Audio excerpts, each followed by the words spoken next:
Bonjour, la leçon que nous allons étudier s'intéresse au timer. Au cours de cette leçon, nous verrons comment est géré le temps dans les applications des microcontrôleurs, puis l'étude de la structure interne du timer nous permettra de comprendre le rôle et le fonctionnement du bloc prédivision, du registre de comparaison et de la logique de gestion. Nous ferons une mise en œuvre des timers sur le MSP 430 et les interruptions liées au timer.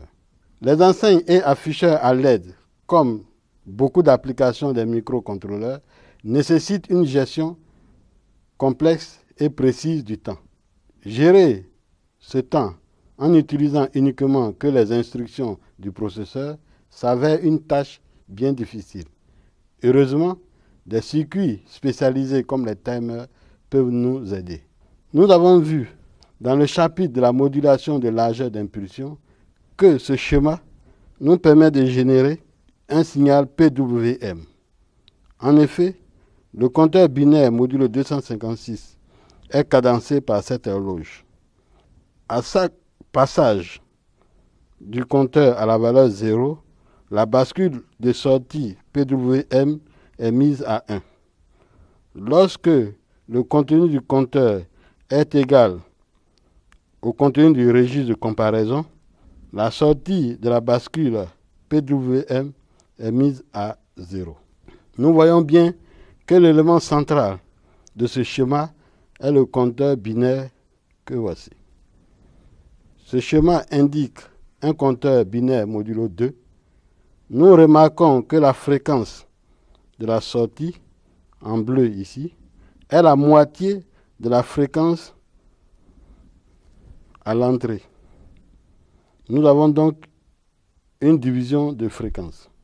Si nous associons trois compteurs binaires modulo 2 comme indiqué sur ce schéma, nous ferons un compteur modulo 8. Les diagrammes de temps montrent que nous avons en sortie des fréquences sous-multiples. Ici, nous aurons une fréquence F0 divisé par 2, F0 divisé par 4, F0 divisé par 8. F0 étant la fréquence du signal d'entrée sur le premier compteur. Cette figure nous présente la structure interne d'un timer. Nous avons le compteur binaire modulo N, le bloc prédivision, la logique de gestion et le registre de comparaison. Cette figure nous donne un exemple de la structure d'un prédiviseur. Ce multiplexeur permet de choisir soit une horloge externe, soit l'horloge système. Le compteur modulo 8 permet d'avoir sur la sortie des fréquences sous-multiples. Le deuxième multiplexeur nous permet d'avoir sur cette sortie une fréquence adaptée au problème que nous voulons résoudre. Les bits du registre d'état permettent de commander les deux multiplexeurs. Ce schéma montre que le passage du timer de la valeur maximale à la valeur 0 provoque sur cette ligne un front montant qui met à 1 la bascule du overflow. L'état de la bascule du overflow constitue le fanion de débordement. Ce fanion est consigné dans l'un des bits du registre d'état. La mise à 1 de ce fanion peut provoquer une interruption si cette interruption a les deux autorisations, l'autorisation locale IE et l'autorisation générale GIE. La valeur du registre de comparaison est en permanence comparée au contenu du timer. En cas d'égalité, le fanion d'égalité CCIFG est mis à 1. Cet événement peut éventuellement générer une interruption si elle est localement autorisée et globalement autorisée par le bit GIE. Les timers ont très vite complété les microprocesseurs. En effet, dès 1981, Intel a mis sur le marché le célèbre 8253. Nous avons également observé des timers très simples sur les premiers microprocesseurs contrôleurs PIC, mais ces timers très simples étaient utiles. Les microcontrôleurs AVR nous proposent des timers 16 bits et 8 bits.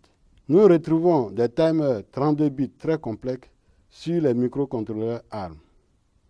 Nous allons nous intéresser au timer A 16 bits du MSP 430. Sa structure interne dévoile 4 blocs. Nous avons un bloc timer et 3 blocs de capture-comparaison.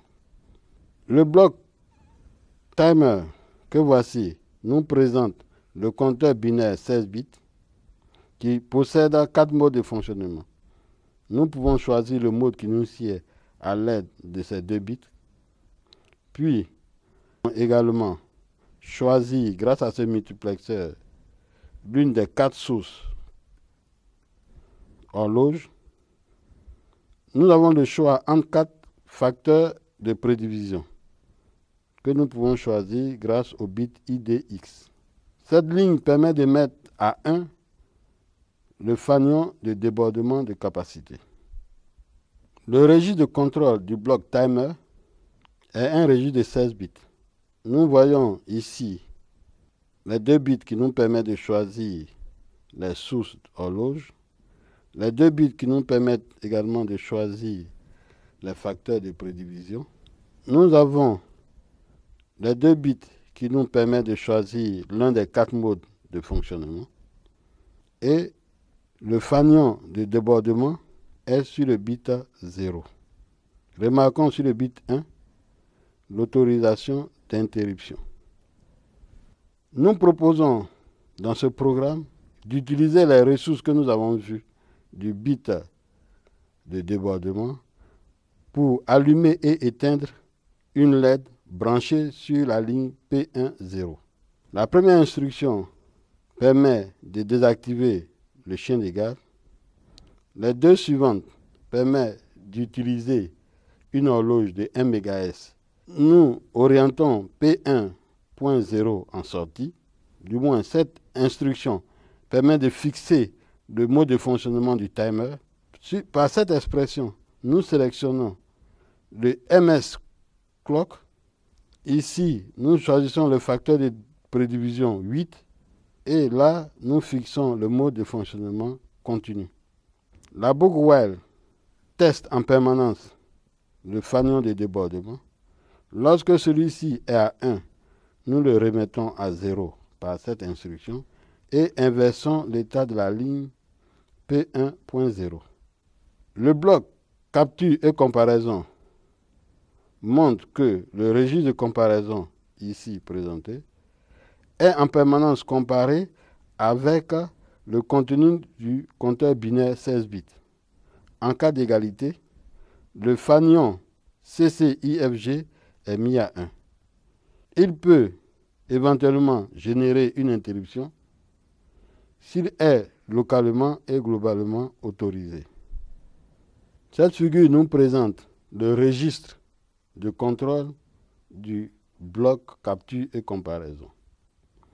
Nous avons sur le bit 0 le fanion d'égalité et sur le bit 4 l'autorisation locale d'interruption.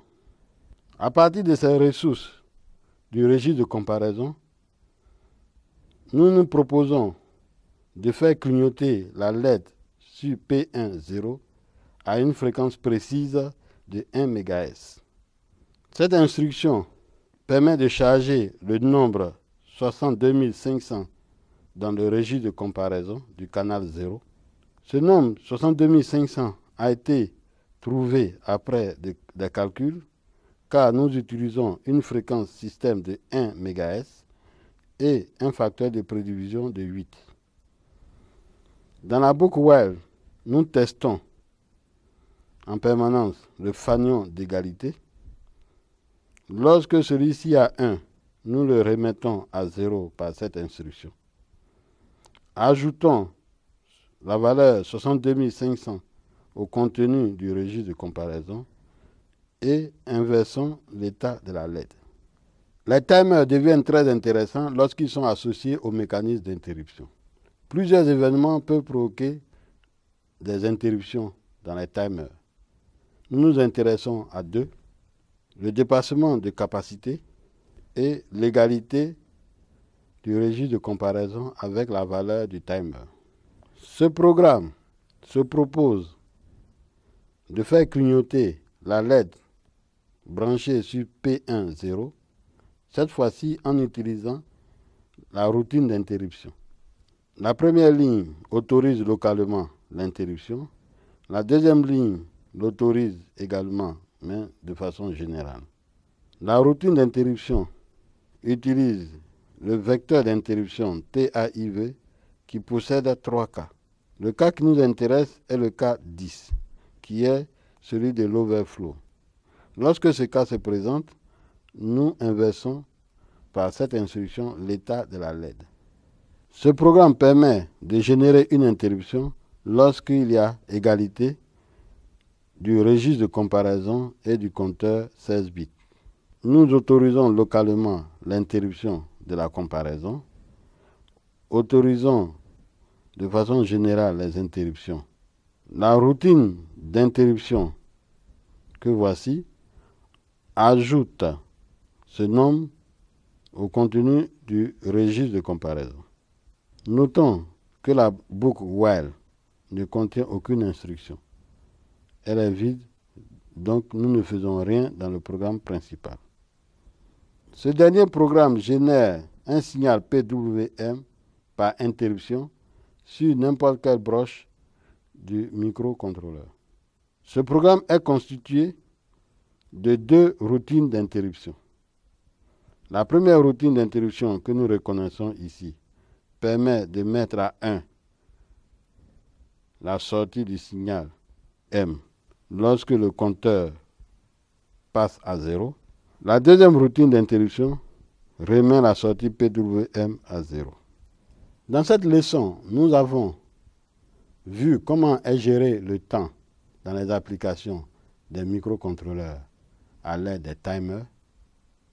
L'étude du timer a permis de comprendre le rôle et le fonctionnement des blocs les plus importants, tels que le bloc prédivision. Nous avons fait une mise en œuvre des timers sur le MSP 430 et les interruptions liées au timer.